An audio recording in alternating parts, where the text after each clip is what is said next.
Friends, welcome to Jasna's kitchen. അപ്പോൾ എല്ലാവർക്കും സുഖമാണെന്ന് വിശ്വസിക്കുന്നു. അപ്പോൾ ഞാനിന്ന് ചെയ്യാൻ പോകുന്നത് ഒരു പിസ്സയാണ്. ഇത് നമുക്ക് പൊടിയൊന്നും കുഴക്കാതെ വളരെ ഈസി ആയിട്ട് കൊച്ചു കുട്ടികൾക്ക് പോലും ഉണ്ടാക്കാൻ പറ്റുന്ന ഒരു അടിപൊളി റെസിപ്പിയാണ് കേട്ടോ. അപ്പോൾ നമുക്കിതിന് എന്തൊക്കെയാണ് വേണ്ടതെന്ന് നോക്കാം. ഇതിനു വേണ്ടി ഞാൻ കുറച്ച് മഷ്റൂം എടുത്തിട്ടുണ്ട്, പിന്നെ കുറച്ച് സോസേജ് അത് ചെറുതായി കട്ട് ചെയ്തെടുത്തിട്ടുണ്ട്. നിങ്ങൾക്ക് അതിന് വേണമെങ്കിൽ പകരമായിട്ട് ചിക്കൻ എടുക്കാം. പിന്നെ പിസ്സ ചീസ് എടുത്തിട്ടുണ്ട്. പിന്നെ കുറച്ച് സവാള ഞാനൊന്ന് വാട്ടിയെടുത്തതാണ്. പിന്നെ 2 തരം ഒലീവ്സും എടുത്തിട്ടുണ്ട്. അപ്പോൾ 2 തരം ഒലീവ്സ് അവൈലബിൾ ആണെങ്കിൽ അത് ചേർത്ത് കൊടുക്കുക കേട്ടോ, അല്ലെങ്കിൽ നിങ്ങളുടെ ഇഷ്ടം പോലെ ചേർത്ത് കൊടുക്കുക ടോപ്പിങ്സൊക്കെ. പിന്നെ ഞാൻ ബ്രെഡ് എടുത്തിട്ടുണ്ട്, ഒരു മുട്ട എടുത്തിട്ടുണ്ട്. അപ്പോൾ ഈ ബ്രെഡൊന്ന് നമുക്ക് ഇതുപോലെ ഒരു കട്ടർ വെച്ചൊന്ന് കട്ട് ചെയ്തെടുക്കണം.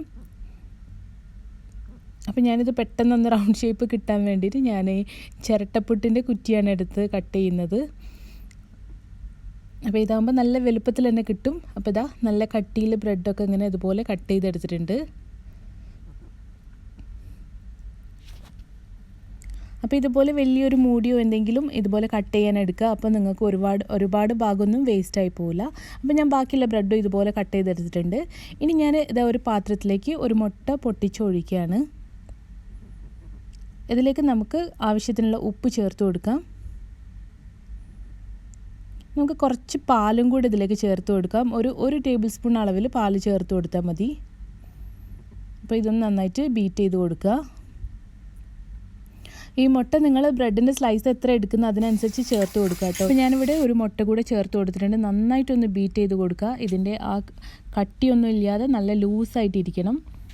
അപ്പോൾ ഇതെല്ലാം കലക്കിയെടുത്തിട്ടുണ്ട്. ഇനി ഇതാ ഞാനിവിടെ പാന് ചെറിയ തീയിൽ വെച്ച് ഒന്ന് ചൂടാക്കാൻ ഇട്ട് കൊടുക്കുക. അതിലേക്ക് കുറച്ച് ബട്ടർ സ്പ്രെഡ് ചെയ്ത് കൊടുക്കുക. ഇനി നമുക്ക് ബ്രെഡ് സ്ലൈസ് ഓരോന്നായിട്ട് ഈ മുട്ടയിൽ മുക്കിയ ശേഷം ഇതിലേക്ക് വെച്ച് കൊടുക്കണം. പിന്നെ പ്രത്യേകം ശ്രദ്ധിക്കുക, നല്ല ചെറുതായ തീയിൽ മാത്രം ഇട്ട് കൊടുക്കുക. കാരണം ഇത് ഇട്ടപാട് പെട്ടെന്ന് തന്നെ കരിഞ്ഞു പോയാൽ പിന്നെ നമുക്ക് പിസ്സ ആക്കി എടുക്കാൻ പറ്റില്ല. അപ്പോൾ ഇതാ ഇട്ടപാട് ഞാൻ പെട്ടെന്നൊന്ന് മറിച്ചിട്ട് കൊടുത്തിട്ടുണ്ട്. ഇനി നമുക്ക് ഈ ഫ്ലെയിം ഓഫ് ചെയ്ത് വെക്കാം. അതിനുശേഷം ബാക്കി ടോപ്പിങ്സൊക്കെ ചേർത്ത് കൊടുക്കുക കേട്ടോ. അപ്പോൾ ഞാനിതിൻ്റെ മേലേക്ക് കുറച്ച് പിസ്സ സോസ് ചേർത്ത് കൊടുക്കുന്നുണ്ട്. പിസ്സ സോസ് ഉണ്ടാക്കുന്ന വീഡിയോ ഞാൻ മുൻപ് പിസ്സ ഉണ്ടാക്കുന്ന റെസിപ്പിയിൽ ഇട്ടിട്ടുണ്ടായിരുന്നു. അപ്പോൾ അതിൻ്റെ ലിങ്ക് ഞാനിവിടെ ഡിസ്ക്രിപ്ഷനിൽ കൊടുക്കാം.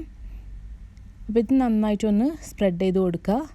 ഇനി പിസ്സ സോസ് ഇല്ലെങ്കിൽ അതിന് പകരം നിങ്ങൾക്ക് കുറച്ച് ടൊമാറ്റോ കെച്ചപ്പ് ചേർത്ത് കൊടുത്താൽ മതി. ഇതിൻ്റെ മേലേക്ക് ഞാൻ സോസേജ് ചെറുതായി കട്ട് ചെയ്തത് വെച്ച് കൊടുക്കുന്നുണ്ട്. ഇതില്ലെങ്കിൽ നിങ്ങൾക്ക് ഞാൻ നേരത്തെ പറഞ്ഞല്ലോ, ഇതിന് പകരമായിട്ട് നിങ്ങൾക്ക് എന്താണോ ഇഷ്ടമുള്ള ആ ടോപ്പിങ്സ് ചേർത്ത് കൊടുക്കുക കേട്ടോ. ഇനി അതിൻ്റെ മേലേക്ക് കുറച്ച് സവാള വഴറ്റിയത് ഞാൻ ചേർത്ത് കൊടുക്കുന്നുണ്ട്. പിന്നെ മഷ്റൂം വെച്ച് കൊടുക്കുക. സവാള ഞാൻ എന്തുകൊണ്ടാണ് വഴറ്റിയെടുത്തതെന്ന് വിചാരിച്ചാൽ ഇതിങ്ങനെ വെക്കുന്ന സമയത്ത് നമുക്കത് പെട്ടെന്ന് കുക്കായി കിട്ടില്ല. അപ്പോൾ അതുകൊണ്ടാണ് ഒന്ന് വഴറ്റിയെടുത്ത ശേഷം വെച്ച് കൊടുത്തത്. ഇനി അതിൻ്റെ മേലേക്ക് നമുക്ക് ഒലീവ്സ് വെച്ച് കൊടുക്കുക. പിന്നെ ക്യാപ്സിക്കം ഉണ്ടെങ്കിൽ അതും കൂടെ ചേർത്ത് കൊടുക്കുക കേട്ടോ. എൻ്റെ കയ്യിലിപ്പോൾ ക്യാപ്സിക്കം തീർന്നിരിക്കുകയാണ്. അപ്പോൾ അതുകൊണ്ട് ഞാൻ ക്യാപ്സിക്കം ഒഴിവാക്കിയിട്ടുണ്ട്. പിന്നെ ഇതിൻ്റെ മേലേക്ക് നന്നായിട്ട് ചീസ് വെച്ച് കൊടുക്കുക. അപ്പോൾ ചീസ് കുറച്ച് കൂടുതലായിട്ട് തന്നെ വെച്ചോളാം കേട്ടോ. അപ്പോഴേ ഇത് നന്നായിട്ട് മെൽറ്റായി വരുമ്പോൾ കഴിക്കാൻ നല്ല ടേസ്റ്റ് ഉണ്ടാവുള്ളൂ.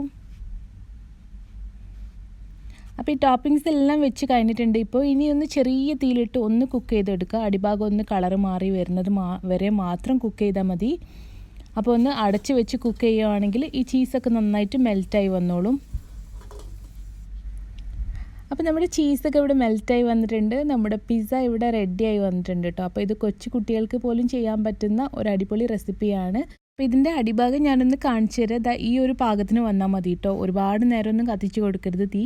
പിന്നെ കാണുമ്പോൾ നമുക്ക് ഇത് സാധാരണ പിസ്സ തന്നെ ഉണ്ടാക്കിയതാണെന്ന് തോന്നുന്നു, ഒരു ബ്രെഡ് പിസ്സ ആണെന്ന് തോന്നില്ല. പിന്നെ അതുപോലെ ഇതിന് നിങ്ങളുടെ കയ്യിൽ പിസ്സ ഹെർബ്സ് ഉണ്ടെങ്കിൽ, ഒറിഗാനോ ഉണ്ടെങ്കിൽ കുറച്ച് അതും കൂടെ ചേർത്ത് കൊടുക്കുക കേട്ടോ. ടോപ്പിങ്സ് ഒക്കെ ഇട്ട് കൊടുക്കുന്ന സമയത്ത് തന്നെ ഈ പിസ്സ ഹെർബ്സും കൂടെ ഇട്ട് കൊടുക്കുക.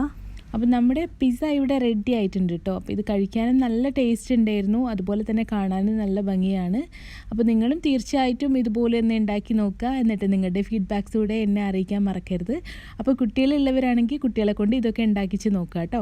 ഇങ്ങനത്തെ ഫുഡൊക്കെ ഉണ്ടാക്കുമ്പോൾ എൻ്റെ മോളും നല്ല ഇൻട്രസ്റ്റിൽ വരാറുണ്ട്. അവൾക്കും നല്ല ഇഷ്ടമാണ് ഇങ്ങനത്തെ കാര്യങ്ങളൊക്കെ ഉണ്ടാക്കാൻ.